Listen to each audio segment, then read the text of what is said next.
Hello, welcome on House News.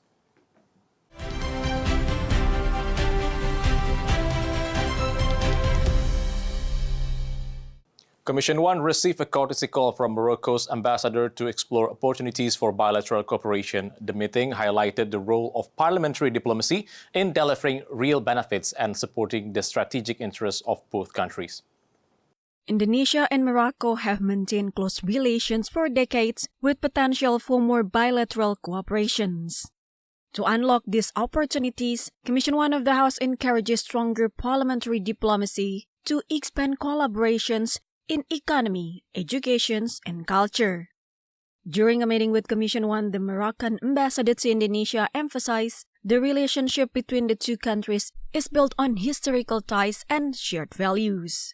He added Indonesia and Morocco embrace a moderate, open, and tolerant interpretation of Islam, creating a strong foundation for partnership in various sectors. We have discussed the cooperation in economic field, in cultural field, in education, and how to promote how the parliament can play a very important role in order to push for strengthening bilateral relations between our two countries. We are very far from each other, but very, very close because we have these common values with common trust and this common understanding about tolerant Islam, open Islam, and we will do our best to bridge, even though the fact of that geography separates us, to bridge this relation. In addition, Chairperson of Commission 1 of the House, Utut Adianto, stated, parliamentary diplomacy can be a connector to strengthen people-to-people relations. One of the key opportunities being promoted is educational cooperations through the provisions of 50 scholarships from the Moroccan government for Indonesian students to study Arabic and history. Intinya adalah bagaimana diplomasi parlemen bisa meningkatkan hubungan kedua negara.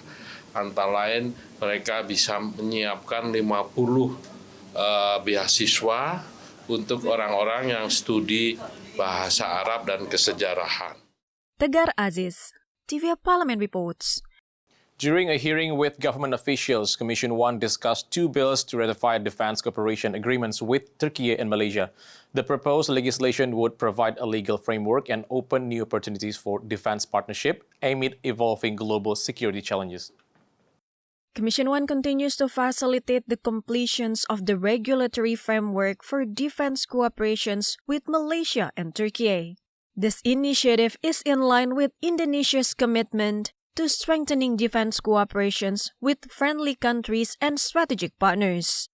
Such cooperations is expected to enhance the country's defense capabilities in responding to evolving security challenges. Deputy Chair of Commission 1 of the House, Dev Akbar Syafiqarno, explained discussions with the Ministry of Defense, the Ministry of Foreign Affairs, and the Ministry of Law focus on providing the legal basis for implementing the existing defense cooperations agreements. The scope of cooperations include military affairs, intelligence sharing, defense research and development, military personnel education and training, as well as joint military exercises to enhance the capabilities of both armed forces. Bisa jadi bagian dari multi-tracking diplomasi Indonesia. Selain diplomasi yang dilakukan oleh Kemlu, kan ada juga diplomasi parlemen dilakukan oleh DPR, lalu ada juga diplomasi kebudayaan, baik di bentuk seni budaya ataupun juga kuliner. Nah, tapi di sini kita berbicara tentang diplomasi pertahanan. Peluang transfer teknologinya tentu sangat banyak dan sangat tinggi. Sekarang tinggal tergantung sebagaimana seberapa jauh kita bisa membuka, mengeksplor kapasitas kita dan kapasitas dari pihak dua negara ini, dalam hal ini Turki dan Malaysia. Furthermore, Dave added, the next challenge is how Indonesia can maximize these opportunities offered by these two defense cooperation agreements. He hoped all relevant stakeholders would collaborate to support Indonesia's national defense through these partnerships. Tegar Aziz, TV Parliament reports. The Budget Committee of the House and the government agreed to use the 2027 state budget to support purchasing power, accelerate national development, and maintain economic stability. This move comes amid improved global sentiment following the United States-Iran peace agreement.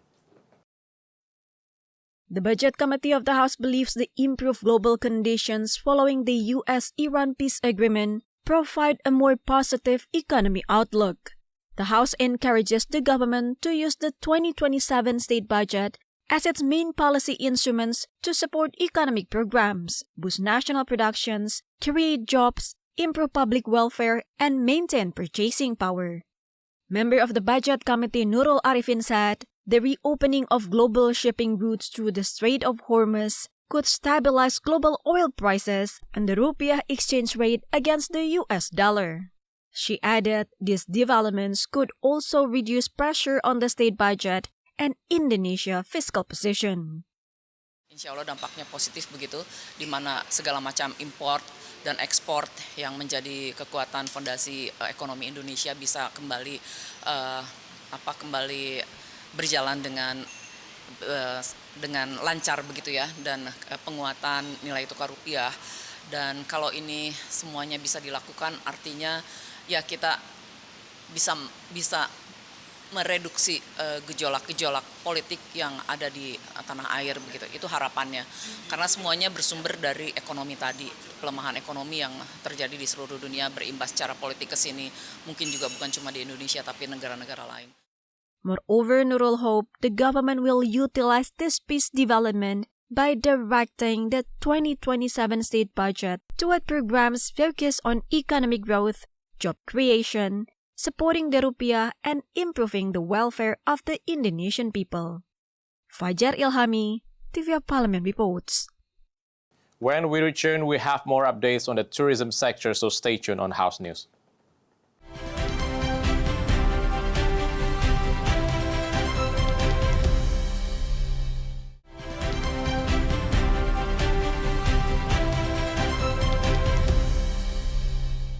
During the working meeting with the government on the 2027 work plan and budget priorities, member of the Budget Committee questioned why tourism was not included among the national priority programs for fiscal year 2027. The sector has potential to increase non-tax state revenue and support local economies. The Budget Committee believes the tourism sectors has significant potential to increase state revenue and also increasing regional economic growth. Tourism continues to be promoted as one of the main factors of national economic growth.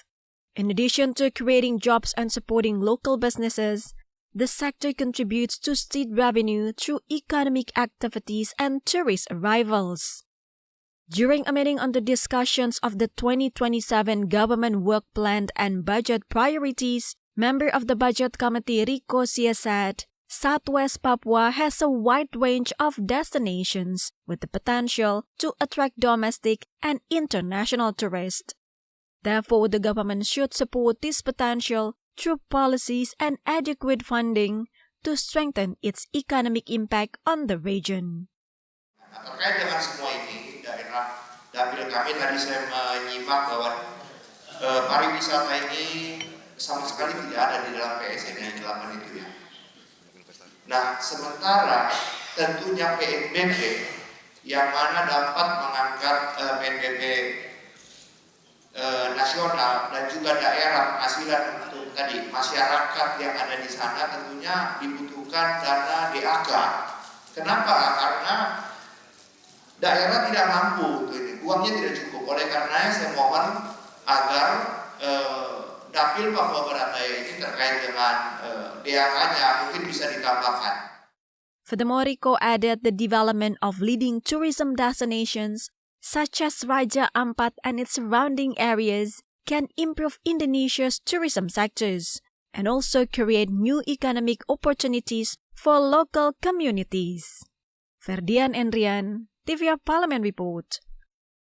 Parliamentarians expressed concern over the growing number of online gambling cases in Indonesia. They urged government to intensify measures in combating online gambling as the digital crime has affected various aspects of society.